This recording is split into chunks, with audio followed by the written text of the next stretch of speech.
वरहमतुल्लाहि वबरकातुहू। Necessary conditions for equilibrium. Equilibrium के लिए जो नेसेसरी कंडीशंस है या कुछ पॉइंट्स हैं वो हमें डिस्कस करना है कि इक्विलिब्रियम किन किन वजूहात पर डिस्टर्ब होता है, किन किन वजूहात पर अच्छी तरीके से होता है, इक्विलिब्रियम अटेन होता है।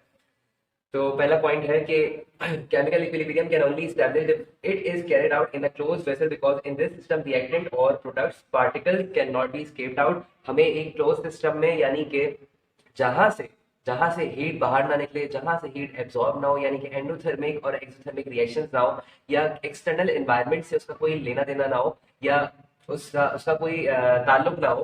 तो ऐसे हम क्लोज सिस्टम में, क्लोज वेसल में हम सिस्टम जो होता है हमारा, उसको हम क्लोज रखते हैं ताकि हम एक्सटर्नल हमें एनवायरनमेंट से कोई लेना देना ना रहे। ऐसे उसमें हम इक्विलिब्रियम को वहां पे स्टैब्लिश होते हैं, सही। फिर दूसरा पॉइंट है temperature, pressure and volume should be kept constant at equilibrium state. If any one of these variable is changed the system will not remain in equilibrium.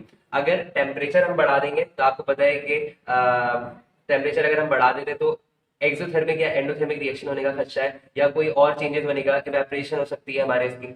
तो हम ऐसी ये जो हमारे पास जो प्रॉपर्टीज होती हैं, जो हमारे पास पैरामीटर्स होते हैं, इनको वेरिएबल्स को हम कांस्टेंट रखते हैं। टेम्परेचर हो गया, प्रेशर हो गया, या वॉल्यूम को हम सब कांस्टेंट रखते हैं ताकि हमारा इक्विलिब्रियम जो है वो हमारा चेंज ना हो, इक्विलिब्रियम स्टेट जो है वो इजीली अटेन हो सके। फिर थर्ड पॉइंट है the rate in the forward reaction. The rate in the forward reaction and backward reaction should be same, that is the system attain a dynamic state। आपको मैं बता चुका हूँ कि डायनामिक स्टेट क्या होती है, जिसमें हमारे पास मैंने आपको एग्जांपल दी थी नल वाली या टैप वाटर वाली। मैंने आपको एग्जांपल दी थी कि हम एक बीकर लें, उसमें वाटर लें और ऊपर से हम नल खोलते हैं तो उसमें पानी कितना आ रहा है, और नीचे से भी हम एक नल लगा दें जिससे पानी निकल रहा हो, तो एक ड्रॉप अगर आ रहा है तो एक ड्रॉप निकल रहा है। इस तरीके का जो इक्विलिब्रियम होता है वो डायनामिक इक्विलिब्रियम होता है या डायनामिक स्टेट कहलाती है, जिसमें कोई भी चीज रेस्ट पे नहीं रहती, एक चीज आ रही होती है, फॉरवर्ड रिएक्शन भी हो रहा होता है, बैकवर्ड रिएक्शन भी हो रहा होता है। इस तरीके का जो सिस्टम होता है उसको हम कहते हैं डायनामिक स्टेट या डायनामिक इक्विलिब्रियम यहाँ पे अटेन होता है। तो फॉरवर्ड रिएक्शन या बैकवर्ड रिएक्शन जो वो सेम हो, ये ना हो कि फॉरवर्ड रिएक्शन बढ़े जा रहा है बढ़े जा रहा है, बैकवर्ड रिएक्शन पे कोई ताल्लुक नहीं, कोई असर नहीं पड़ रहा या कोई इन्फ्लुएंस नहीं हो रहा। तो हम कहेंगे कि फॉरवर्ड रिएक्शन और बैकवर्ड रिएक्शन जब सेम होंगे तभी हम कह सकते हैं कि हमारा जो इक्विलिब्रियम है वो अटेन हो गया। फिर फोर्थ पॉइंट है the concentration of both the reactants and products should remain constant. वही बात है कि रिएक्टेंट की कंसंट्रेशन जो है, आपको मैंने एक तो रिएक्शन स्पीड वाला जो ग्राफ था वो हमने टाइम के साथ देखा था। उसके अलावा हमने कंसंट्रेशन जो थी रिएक्टेंट्स की वो प्रोडक्ट्स के साथ हमने देखी थी, टाइम के साथ, विद रिस्पेक्ट टू टाइम के साथ हमने देखी थी।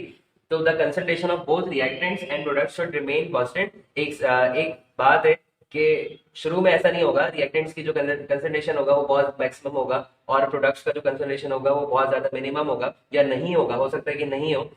लेकिन एक वक्त आएगा कि कंसंट्रेशन ऑफ रिएक्टेंट्स कम होती जाएगी और प्रोडक्ट्स की जो कंसंट्रेशन है वो आहिस्ता आहिस्ता कम से ज्यादा की तरफ मूव करेगी। और एक पॉइंट ऐसा आएगा जहां पे हमारा जो हम देखेंगे कि हमारा इक्विलिब्रियम अटेन हो गया, यानी कि रिएक्टेंट्स की कंसंट्रेशन और प्रोडक्ट्स की कंसंट्रेशन आहिस्ता आहिस्ता सेम हो गई।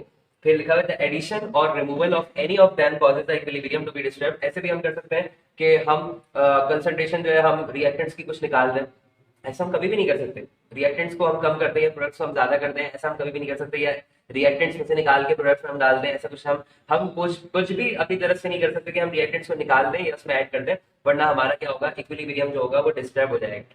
तो यहाँ हमने अपनी वीडियो में डिस्कस की नेसेसरी कंडीशंस के इक्विलिब्रियम के लिए क्या क्या कंडीशंस जरूरी होती हैं। नेक्स्ट वीडियो में हम नए टॉपिक के साथ हाजिर होते हैं इंशाल्लाह। अस्सलाम वालेकुम वरहमतुल्लाहि वबरकातुहू।